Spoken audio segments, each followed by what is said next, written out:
Let's do it. This is because this is a huge story. I think this is a huge story. As you all know, I am a somewhat of a lapsed wrestling fan, but still a fan nonetheless, and a former, and I guess current, because I'm doing it right this very moment, pro wrestling journalist. That's kind of how I got my start.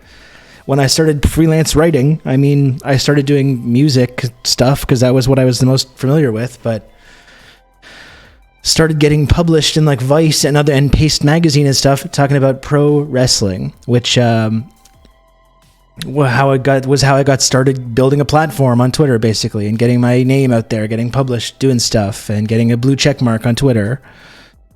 The Natural, that's right, The Natural.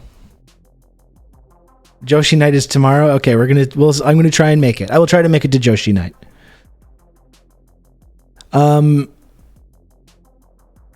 It's actually verified now. I had heard it was all just rumors. Okay, well, my understanding about this story of the Saudi Arabia investment fund or whatever it is purchasing WWE. My understanding is that WWE has not confirmed this, although Vince has come back. Like, there seems like there was a plan in place from Vince McMahon that has been put into motion here, with him coming right back and giving himself ultimate power in the company again.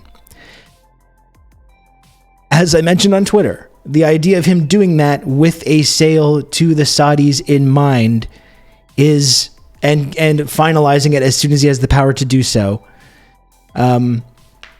is the most Vince McMahon thing you could possibly imagine. I don't believe WWE has confirmed this. I don't think there's been any official confirmation, but every single wrestling journalist with any source in the company is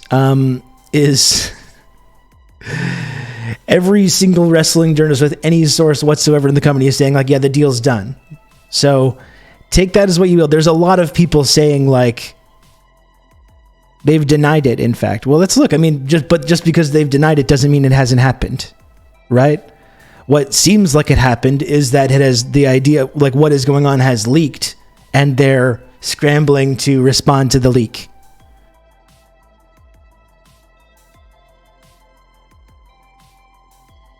Stu is the only mod not here. Everyone wants wrestling news. That's right. I guess I'm pivoting. I'm doing all Avatar content and pro wrestling journalism again.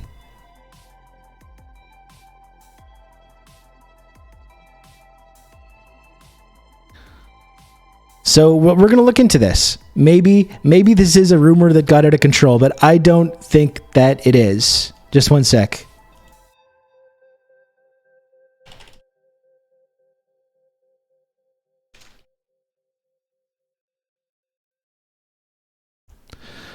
I don't think that it is. Russo, some leftist based in Here we Canada. go. We got more people thirsty for pro-graps news here. And I found this. Thank you, Zach App. Thank you, Zach. Very much appreciate the raid. Bring it on in here, Raiders. I'm Rob. Hello, welcome. You can count on me. Thank you for joining us. Rob, to talk you through all this. Nice new glasses, Rob. TRRS shocked. Thank you, Sam Sider. These are actually not new, but I appreciate the 20-month resub at Tier 1. Thank you so much, Sam Sider. Cursed Sam Sider. I've been wearing these for literally like 18 months. Very observant, but thank you. So if WWE has denied this story, like, we need to rewind a little bit, or do we? I don't know. You're gonna have good old I don't know what we Rob need to do. I'm overwhelmed already. All this. I'm overwhelmed already. I got distracting texts coming in here and everything. Jesus. Thank you, Pelicans, for the gifted sub as well. Start at the beginning. Well, let's look at WWE's denial. Okay? Denial, as we know, not just a river in Egypt, folks. Not just a river in Egypt. The basic story is this, okay? The basic story was this, if we want to set the table here. Vince McMahon, a few months ago, Lennon Smesh, thank you so much for continuing the gift sub. You got. For some reason, that doesn't trigger a notification. I'm going to have to update that manually. Vince McMahon, a few months ago, in the midst of a bunch of resurfaced and brand new sexual assault allegations, stepped down from the company a few months ago, announced very suddenly that he was going to retire, stepped away from the company, leaving his daughter along with Nick Khan to run the company as co-CEOs, along with stepson, husband of Stephanie, Paul Triple H Levesque, as the head of creative, which was just a seismic shift in the company. Vince McMahon has had complete, iron-fisted control of this company now for decades, and was a legendary, obsessed, like OCD control freak about controlling creative, and created a legendarily chaotic environment for, I think, a lot of the performers and writers there, trying to do with what makes this, trying to tickle something in this crazy old Irishman's brain. An all-time micromanager. Did I say stepson? I'm sorry, I meant son-in-law. Son-in-law. So this led to, I think the last couple of months have been so interesting in WWE, where it's been completely different all of a sudden. There's a totally new creative team in place. Triple H, who also booked the NXT for many years, which was like one of the all-time, I think, a great period in modern wrestling history. That was when I was kind of most obsessed with it. So taking over the creative situation, brought back a number of people that Vince had randomly cut. Yeah, the black and gold was just so legendary. So legendary. So it's been this what was it, 6 weeks? Like, it wasn't that much. Like, it was 8 weeks now of this new regime in charge of the company, and it completely revitalized a lot of things.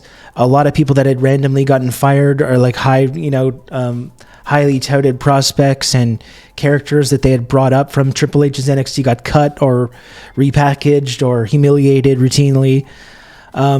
And it just seemed like for once there's this completely different environment, and all the kind of performers were talking about how relieving it was not to have a different team in place. Like, it was, it's been this very bizarre a couple of weeks with Vince McMahon not involved for the first time in a 30 years, like since it became a big cultural force. 40 years, I guess. It was the early 80s that this happened. I think Vince was part of the Cody Rhodes deal as well, coal mine. I don't think Cody Rhodes would have come back without Vince on board with that. Which is amazing now that Cody is back in WWE and has this big push that got postponed because of his injury problems, and now is facing this now uncertain future with possible new management of the company from fucking the Saudi Arabian investment fund. So this has been the last couple of weeks. It's been this totally new scenario. I mean, for a lot of people that watch regularly, I don't watch WWE regularly. I pay attention to what happens. I watch a lot of the highlights. I pay attention to the stories and what's going on, because I'm kind of interesting and fascinated with it. But from what I understand from people watching WWE, has been this really creatively revitalized, not perfect, but have made a lot of interesting decisions and brought back a lot of really talented people, and seems like following is better than watching. Wrestling Brain, there's too much wrestling. I love it. There's simply too much wrestling going on. So that's been the period of the last couple of weeks. I guess it was 6 weeks or so. It feels like longer.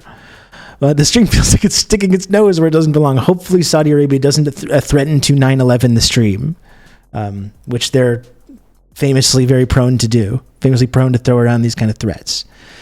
So just in the last couple of days, there's been whispers that Vince McMahon, after stepping away from the company, is plotting his return, and as the largest shareholder in the company, has a certain amount of power to just enforce these elections, and just he put himself back on the board along with 2 new board members, because he has the controlling shares to do this, and has now once again made himself executive chairman of the company, and under the idea that he was going to oversee the sale of the company. That was his whole argument and reasoning for doing this. I think there's a number of shareholders and people on the board and people in the company that want him nowhere near there, because of these allegations that are swirling around him, along with decades of other horrible things that they can tie to Vince, including covering up a murder, like literally covering up a murder in the early 80s. With this WWE talk, but happy to be here to fulfill my parasocial obligations. Thank you, Dose Streams. Thank you for the 5 months of tier 1. And here's what I would say to that. Whether you're a fan of pro wrestling or not, I know not everybody is that tunes into this program, but I think this is just a fascinating story. Anyways, like if you enjoy the show Succession on HBO, this is a real life Succession story playing out right now in the headlines with WWE, a massive $1 billion company with a really long cultural legacy, possibly going into the portfolio of this Saudi investment fund, which has invested a ton into professional football teams, a golf tournament, and now possibly the world's largest pro wrestling company. I've never heard of the murder cover-up. Well, in the early 80s, Superfly Jimmy Snuka was involved in the death of his girlfriend in a domestic violence incident. And Vince McMahon was there and helped get him out of trouble and had him on TV again a couple days later and helped paper over this literal murder that happened that one of their biggest stars committed. Allegedly. All of this is alleged. Allegedly this happened. So my point is there's a number of probably the straights that are involved in, shareholders in this company or a part of the board.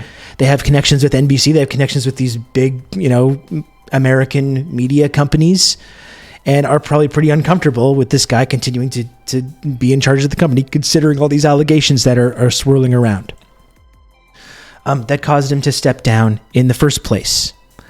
The straights, the squares, that was a weird way of putting that. I mean, like the squares, the normies, okay? The non-pro wrestling, the non-wrestling fans, okay? That's more what I mean by that. I didn't mean anything else by using that terminology. But so the Vince McMahon coming back to the company. This is just me setting the table for you here. There's also the Owen Hart situation as well. So this is just me setting the table for you here. So Vince McMahon comes back, appoints himself chairman again, gives himself full control over the company again. His daughter Stephanie, who had taken a leave prior to him stepping down, came back when he stepped down and has been co-CEO since that time, has now stepped down as well. Vince has said apparently that he has no plans to take over the creative part of the company again, but highly, highly likely if he is coming back to this powerful position, he will indeed put himself right back where he was, in full control of the business side of the company and the creative side. Despite what as I was mentioning, this kind of creative renaissance a little bit that the company's been under with a new regime in charge, of which is his son-in-law, led by his son-in-law, to be clear.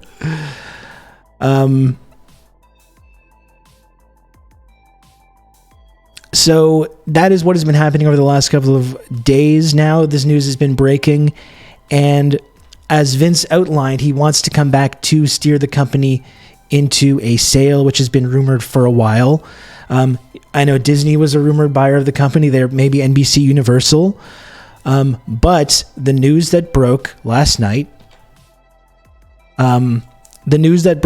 which a number of people have pretty much said is happening. Okay, we'll go into the WWE denial soon. But here's the news that broke last night, which is that the Saudi Arabian Investment Fund, which again has made a ton of investments into Western sports institutions. The word is that the Saudi deal to buy the company is already done, and they're taking the company private, which would, of course, once the company's private again, which would give Vince just full control if he's made a deal with the Saudis, and which I think probably would not be on the table if this deal happening is probably predicated on this being on the table, of him coming back to power and having full control over the business side and the creative side of the company again. That is what the news that broke last night, that this deal is already done and that it's pretty much just a matter of time before it's announced that the Saudi investment fund has purchased WWE. And famously took a lot of criticism, very justifiably, for making a deal with the Saudis in the first place a couple years ago to hold these big events in Riyadh. And where's the other big Jeddah, Saudi Arabia. So this happened right as the whole controversy with Mohammed bin Salman and the journalist the Washington Post journalist that he had dismembered in the embassy, Jamal Khashoggi. Right when that controversy was first hitting, they had went ahead with this massive event in Jeddah, Saudi Arabia. So they've established this very lucrative business partnership and have displayed repeatedly in the past that they're willing to go full speed ahead with that, regardless of what the optics are of it, working with this Saudi Arabian regime. So there's a number of reasons, even if WWE is denying this story, that I believe that it is probably true and that this kind of thing wouldn't be breaking. And these folks wouldn't be suggesting with such certainty if it wasn't a done deal.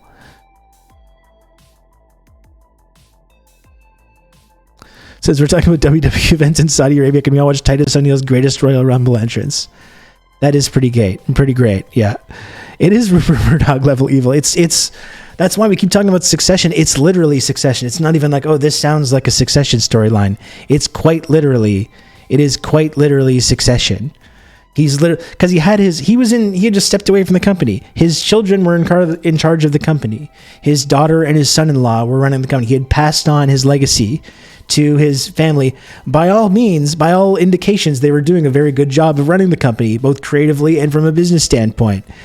And regardless of that, he's now just come back, given himself full control over the company again, and seems like he's just kind of snatched it away to sell to the Saudi Arabian investment fund right under their noses. Vince only gives the worst guy on earth status because he's a wrestling promoter, not like a warlord. Well, that's why it's so perfect, I think, that he would work with his genocidal regime, because then he crosses off that box as well. The ultimate heel. Like I was saying in this tweet, and I understand, I think, why this tweet resonated with some people, which I linked to the Twitch under this, so hopefully we've got some wrestling Twitter folks in the chat today. Let me know in the chat if you're new to the channel and you came here from this tweet. But yeah, just this whole story is basically the most Vince McMahon thing that you can just possibly imagine. The most Vince McMahon thing that has ever happened. It's literally this. It's literally, not only is it literally a Succession storyline, it's quite literally a WWE storyline as well. This is the thing with Vince McMahon, because we're talking about, and he is like one of the worst guys ever. Absolutely. One of the most evil people ever. There's also, this is just the reality with Vince. And I'm going to get to this with our good friend, Josh of Wrestling Brain. He's going to be joining the program in just a few minutes now that I've set the table. Unquestionably, one of the greatest villain characters in TV. Not only is it a villain in real life, but he's a villain, one of the all-time great villain characters on television. Which is just undeniable. And that's wrestling, because you see when those lines can blur, that's when it becomes really fascinating to think about and talk about. And like, what is the line between the Vince McMahon character and the actual person, Vince McMahon? Is there such a line? I don't know if there is. I think they might be just the same person. Or as they say in wrestling, you take your own personality and you dial it up to 11, and you dial all your traits all the way up. Is it a case like that? I don't know. He's absolutely living the gimmick. Absolutely. He is a heel. That's the thing. He's a heel, and you know what? He's an icon. And again, you don't have to hand it to him. Terrible person, evil person. And I don't think, especially now, you can give him credit for whatever growing the company in the first place in the 80s creatively. I don't think now a competent creative director in a modern pro wrestling company in 2022 with the 2023 now, with the performers that he has, I think has shown time and time again that he can. There's no amazing talent or storyline that he won't totally squander to suit his own egotistical needs and wants. But still undeniably an iconic villain character and an iconic American. I think an iconic American on the lines of like P.T. Barnum. He's one of these fucking classic con men, carnival barking sociopaths that built America. You know, I think you can't understand America until you understand Vince McMahon. You can't understand America until you understand pro wrestling. That's why I think it's important to talk about and interesting to talk about pro wrestling, even if you're not a fan of the actual sport. It helps you understand America. It helps you understand our society when you understand what this business is. Just a real classic carny piece of shit. Absolutely. Josh, do you want to join? I don't know if you're in the TRRS Discord server, Josh, but if you want to join, if you're in the Discord server, you can join the voice channel and I'll pull you in. If you're still here, thank you for patiently waiting for me to set the table for all this.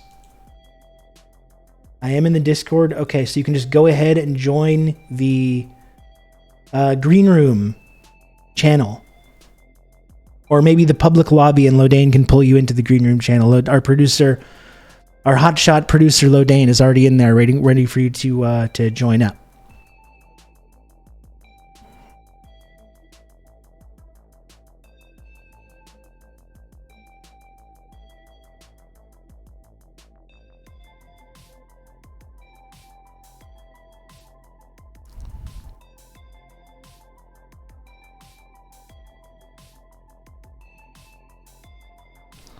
So this should be great. Lodane is the Scott Hall to Rob's Kevin Nash, no doubt. Absolutely. Absolutely.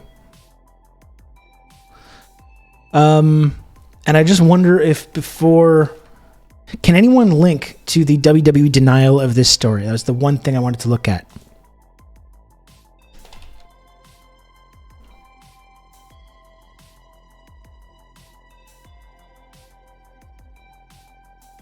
Here's from What Culture.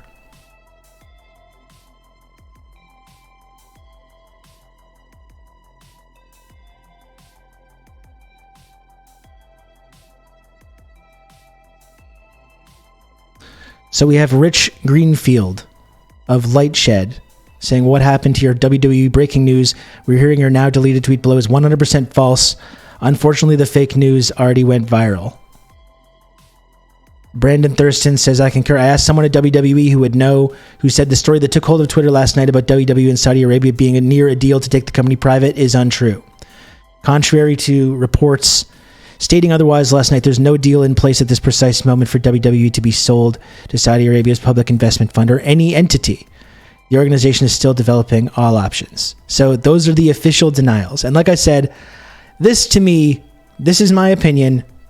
Maybe this story is not true. But this to me seems like a where there's smoke, there's fire situation. That is what I'm going to stick with for now. You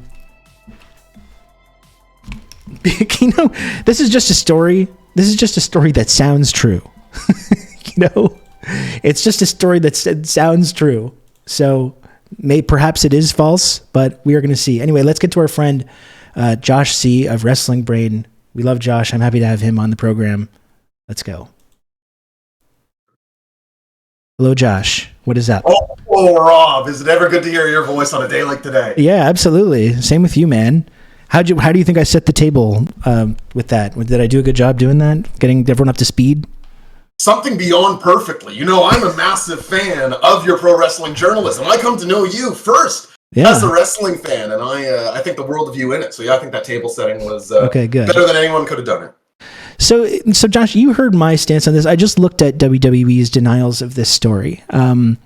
You heard my stance on this, that I think it's a where there's smoke, there's fire type situation, right? What is your takeaway from all this? Like, do you think this is happening, or what are your immediate thoughts in the wake of these like huge, massive, like kind of historic breaking news stories in the world of pro wrestling right now? So my bias has to be put fully on the table, which is I hate WWE. I think they're an awful company ran by terrible people. I don't enjoy the product. And so a sicko side of me is enjoying the, like you put it, the Succession style meltdown, regardless of if this happens or does not happen. However, I think what has happened over the last 2 days, or I suppose really just yesterday, starting with Stephanie McMahon announcing her leaving, is that WWE was testing the waters. They wanted to leak this news and put out there, see what the fan response might have been, let other potential bidders know, hey, this is moving along, the Disneys, the ESPNs, the other rumored buyers. I think this is a way of them alerting, this is moving along. I do think Saudi Arabia is in play. You look at the growing relationship not only between Saudi Arabia and WWE, but really the entire sports washing issue and their hands on many sports. So it seems to me that they're definitely in play, might even be the leader, but no way am I sure this is happening. It seems very WWE to leak this and sort of put it into the water. That is true. We're kind of getting worked. We're getting worked by the master himself. I'm working myself into a shoot over here. Well, we do love to do it. The wrestling fans who pretend to never get worked or to not enjoy that thing, I can't relate to. I love following this stuff and getting sucked into the me too. cycle. Me too. But surely, I mean, if there might be some element of truth that they wanted to gauge the reaction to it, but surely they would know what the reaction is going to be because they've been dealing with backlash for their Saudi partnership for now a couple of years. Like there was massive, like I was saying, there was massive backlash towards the first Crown Jewel event. You got a number of prominent WWE superstars who don't participate in it because they feel weird and conflicted, very justifiably, about working with the Saudis on this. You know, so surely they would know what the reaction would be. You know, so you're right. There has been a testing of the water. The Saudi relationship has met a ton of backlash. Vince McMahon, in particular, is maybe the biggest creature of habit that's ever existed. This guy's been doing the same thing for his entire life, surrounded by the same people, and I think this in his mind, this usurping of well, they're going to lose Kevin Dunn, they're going to lose Bruce Pritchard, and now for the listeners of yours who aren't diehard wrestling fans, these are the people sort of running WWE, doing some of the scripting, the production work, people that have been there a long time. I think he sees the exit of all of that as well, we've got to make sure the fans can handle that, which is, of course, a misled position, but I think that's how he arrives at it. Yeah. Okay. Well, I guess I've been kind of loosely paying attention to this over the last couple of years. I talked about how I follow WWE. I don't really watch that much anymore. I know you said you don't enjoy WWE, but as someone that probably pays maybe closer attention to it than I do, how have you felt about this the last couple of weeks from a creative standpoint of what this company has been doing since these big seismic shifts in the creative team with Triple H taking over and Vince McMahon leaving? So it's a situation, and I'm sure you know all about these sorts of ones, Rob, where the bar that you're clearing has everything to do with it. I do think there has been, and I do mean this, the slightest uptick in improvements that you could imagine. Things like instead of saying local medical facility, they will say the word hospital. Instead of entertainment, they will say the word wrestling on the show. The booking has been moderately more consistent, but it is still dreck. Compared to its competitors, I suppose no one's really competing with WWE, but its contemporaries maybe. I think that it's still quite bad, and it feels like it's been being built for a sale for a while now. It is about building valuation, not building stars or interest. It is cutting salaries and making profits seem at all-time highs. That's the modus operandi they've been in for the past year and a half or so. Yeah, and so I guess that's the big question: is if this is not, it's indeed not true that this sale is happening, and they are just kind of trying to scare the people that are involved in this. In discussions to buy the company. You can count on me. You're gonna have good old Rob. I guess the really interesting thing is there's so many different. TRRS Sorry, I got someone distracting me. I got someone distracting me with gifting subs. Unbelievable. I know all about this. Yeah, I'm the worst when the words start going in the ears. Come on, folks. Do better. Thank you, JNKD. Thank you, JNKD, for the 22 months tier 1. So I'm sorry for negging you for subscribing to the program. Yeah, you evil villain for subscribing. Yeah. How could you? I guess that's the really interesting thing, though, is what's going to happen, if they did end up going towards Disney or a company like NBC Universal, or what effects that would have on Vince's control of the company. And I guess that's the kind of fascinating thing about this moment, is that it could go in so many totally different directions. Well, what makes it, just to pick up the ball and run there, Rob, so even further interesting in that lane is that Vince is the WWE, right? He has left for the past 6 weeks, but for yours and mine's entire life, Vince McMahon Jr. is the WWE. His ethos, for better and worse, this was his thing. I mean, largely worse. But now we're looking at a situation where he may want to have gone from buys it from his dad, buys up all the territories, creates it. And the idea, I think as little as we thought of Vince McMahon, I think we all believed that he was obsessed with this and it was his life's work in a really big way. And so there's like a weird portion to it too. Like you talk about what will this look like under him or without him or with him returned. And it's none of us know, right? Like what does WWE look like if him and his whole team are gone and literally the country of Saudi Arabia owns it? Like it's nothing but guesswork. But do you have a ball you throw? Like, do you have a guess? Like, what changes could we see if Vince McMahon and the McMahon family has nothing to do with WWE anymore? I don't know. And like, I guess that's the question is if a company like Disney buys it, like, would it go back in more of that like PG direction or like what ability, what creative like restraints would they have on them if they were purchased by one of these more mainstream media companies? I'm also wondering like when it comes to these other types of investors, like they've got big, huge deals with media companies to broadcast the show, which are very lucrative because of, you know, all the things they bring to the table in terms of their live content and the advertising revenue that brings in. They've signed over the last couple of years, they've signed these massive deals to broadcast the company. I'm wondering if the Saudi investment fund buys them, if that's going to lead to any conflict with any of these big media deals that they have. You know, that's a big question as well. That feels almost likely, doesn't it? There are certainly some broadcasters I have to imagine don't want to be in business with. Well, you know what? Money really does seem to talk. You're seeing in the combat sports world now too, with Saudi Arabia just being able to purchase up any fight that they want and make it take place on a yacht instead of in front of the people. So maybe I'm being a little bit too optimistic. Can I go a little psycho for a second here, Rob? Please do. Here's where the imagination runs, okay? So you've got, let's say, 3-4 potential buyers. Saudi Arabia is one of them. Let's say Saudi Arabia does buy WWE and they oust everybody. Is there a chance that one of those other buyers who are starved for content on their streaming service look at now free agents, Triple H and Stephanie McMahon, and fund a wrestling federation around those two? I genuinely think that that's in play. I think you could see a Stephanie and Triple H federation in the next year. Oh man, that's a crazy outcome too. And I've seen a lot of speculation about that kind of thing as well.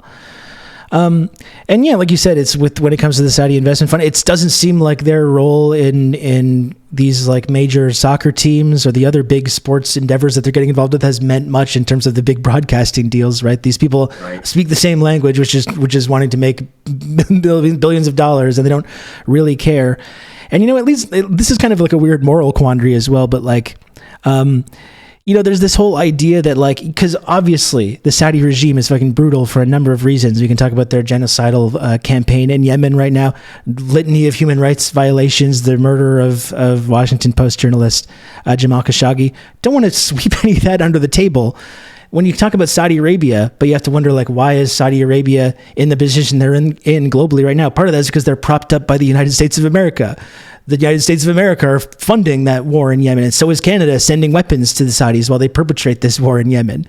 So I try to understand that there might be also a small amount of hypocrisy when we say, like, it would be absolutely disgusting for the Saudis to be involved in this in any way, while, you know, we talk the human rights violations of the United States of America or Canada, you can hold them up on the scale of morality, and it's like, well, it's pretty comparable. Like, I don't know if should we support any of this shit? Yeah, exactly. Yeah. It is interesting when you consider things in those terms, right? Now, more specifically though, so I agree on that in a broad sense, but specifically to WWE, your LGBTQ performers and specifically they have Sami Zayn, who is Arabic on their roster, who is not allowed to go perform on their Saudi Arabia shows currently. He's very relevant. Like, I think of those people and the change that could happen. We talk about TV channels not wanting to do business, and they probably do, but there might be actual performers, like humans on the ground, who absolutely can't or do not want to do this. And I think that is going to be, like, are they in breach of contract if they do that? Like, there's so much wrapped up in this situation. It really couldn't be more interesting to follow. Yeah, and especially when under Stephanie McMahon, they've really kind of embraced this kind of like diversity. They've used this language of diversity inclusion. They've tried to like reach out to the LGBTQ community to like build as a part of like a brand building exercise. I don't want to give them credit for doing things for moral or good reasons. They do it so people perceive them in a certain way. But yeah, it would really fly in the face of a lot of whatever efforts they've made to like appeal to these kind of communities, or, you know, appeal to women's wrestling. Like they've made this big show of like women wrestling in Saudi Arabia, but they're covered up. It's really kind of like, and also, specifically when you talk about Crown Jewel and their relationship with Saudi Arabia, it was quite literally like a Saudi propaganda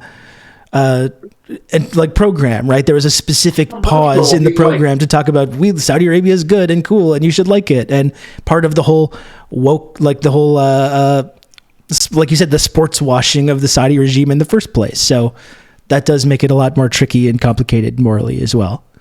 They turned down that dial a little bit, but those first Saudi shows legitimately had commercials for we're going to let women drive here soon. Come visit Saudi Arabia. I'm not using hyperbole. Like that commercial aired during a WWE pay-per-view. Yeah, that women were not allowed to wrestle on, I might add. Yeah. It was incredibly shout out weird. Everybody in the chat who dropped the wrestling brain. I love you all. Thank you for doing that. And please follow Wrestling Brain and follow Josh's content. Again, one of the foremost wrestling commentators out there right now. Next to you, my friend. Yeah, thank you. I'm dipping a toe back in the world of pro wrestling journalism. I do like to talk about it sometimes. I subjected my chat yesterday to what I thought was really tremendous, the Will Ospreay promo prior to the Kenny Omega match the other day, and I love the passion. Watch it through an iPad, bro. I thought that was great. Yeah, I thought that was really great. Was your chat into it?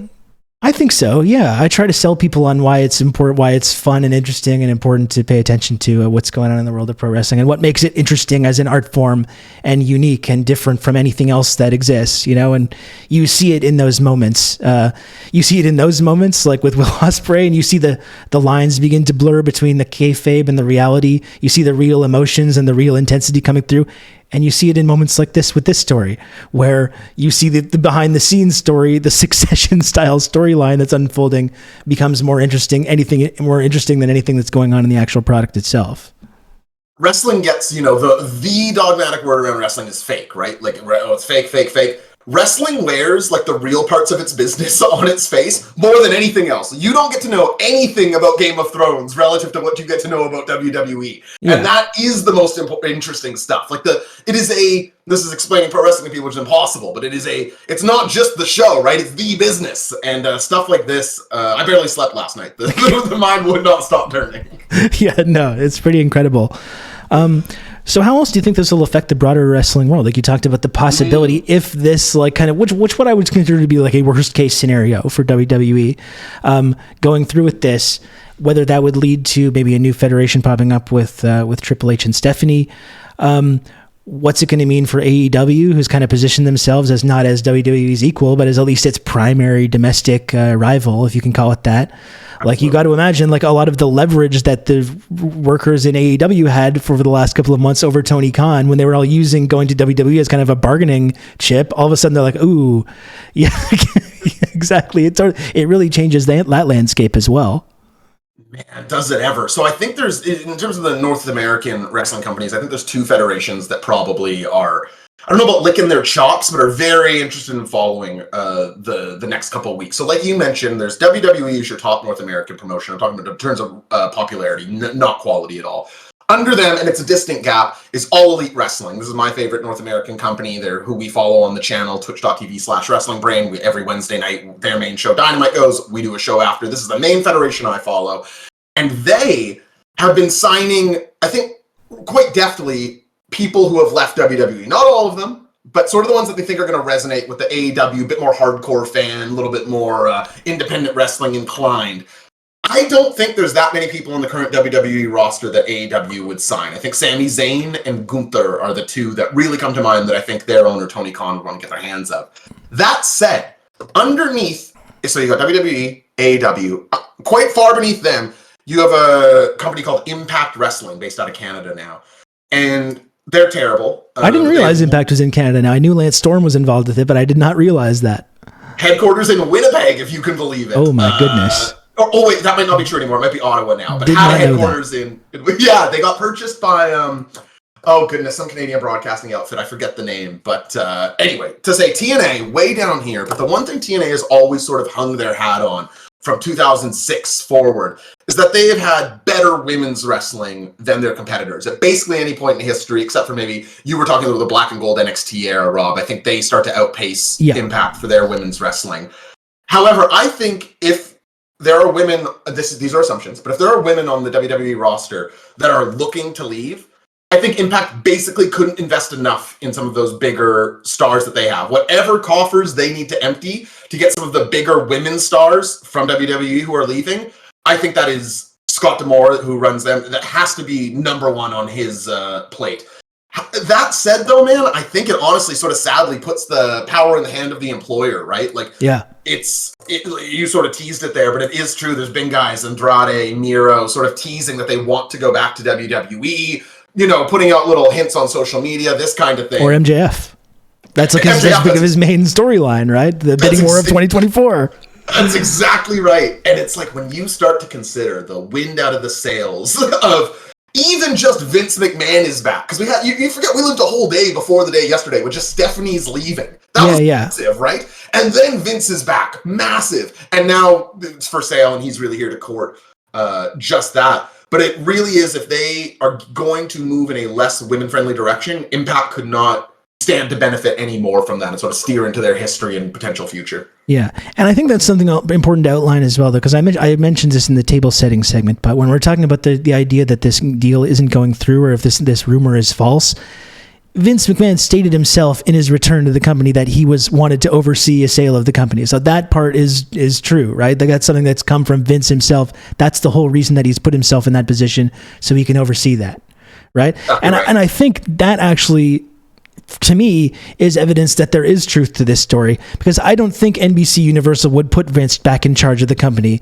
in the business side or the creative side. I don't think Disney would put Vince in charge of the creative side or the business side. I do think the Saudi investment fund would say, we don't care about any of that shit. Keep it running. Yeah. Just do whatever you have to do. We don't care. I do think that would be the only kind of situation where he could assume the kind of full control over the company that Vince would like. So that is exactly what makes me think that this rumor is true, and that this kind of like scrambling to deny the story on the part of WWE is more of a way to just like go to combat the leak that's coming out that this thing is more finalized than they wanted to let on. That is my opinion, but who knows? You know, again, I absolutely agree, but then also the jaded side of me looks to the Dana White situation right now. I don't know how familiar you are with that, but it looks like the parent company, the UFC and TBS, are going to do nothing about the man publicly domestic abusing his wife. So who knows with these, you know... Maybe I'm giving too much credit to these companies, multi-billion dollar companies, yeah. We both might be, right? And you want to think that they're going, like, some of these situations, they feel so obvious, right? It's like, well, surely this is an issue. And then it turns out that with only a shred of morality left, I am still one of the more moral people in pro wrestling, but barely any. Yeah. It's more than enough. It's madness, man. Yeah. Well, I'm very fascinated to see how it plays out. I got to ask while I'm talking to you, Josh, because I don't think I ever got a chance to talk to you about this. You know, you said you're a big AEW guy. You see, I wore my CM Punk pipe bomb shirt today. I love it. There's nothing I could love more. Yeah. So I got to wonder where you came down on the CM Punk versus the EVP story that happened. Another great wrestling story that took place, blurring those lines between the real and the kayfabe. I loved that CM Punk brawl out promo. I think it's one of my favorite wrestling promos of all time, when he burned down the entire company and completely blew up the entire thing. As much as like wrestling Twitter or Reddit or whatever has just completely abandoned him for this, or talked about how terrible he is, or he's bullshit, I thought it was fucking great. I hope that he is coming back to AEW, despite all the people saying, no, it'll never happen. All this stuff is real. There we go. Yeah. Where do you come down on that? Do you think he's done at the AEW, or do you think he is going to be coming back? And are they going to take that conflict and turn it into a huge storyline, which would make a lot of money and probably draw a lot of interest to the company? How long is your show, Rob? We can go. You got a good 2 hours to expand on this if you want to. Yeah.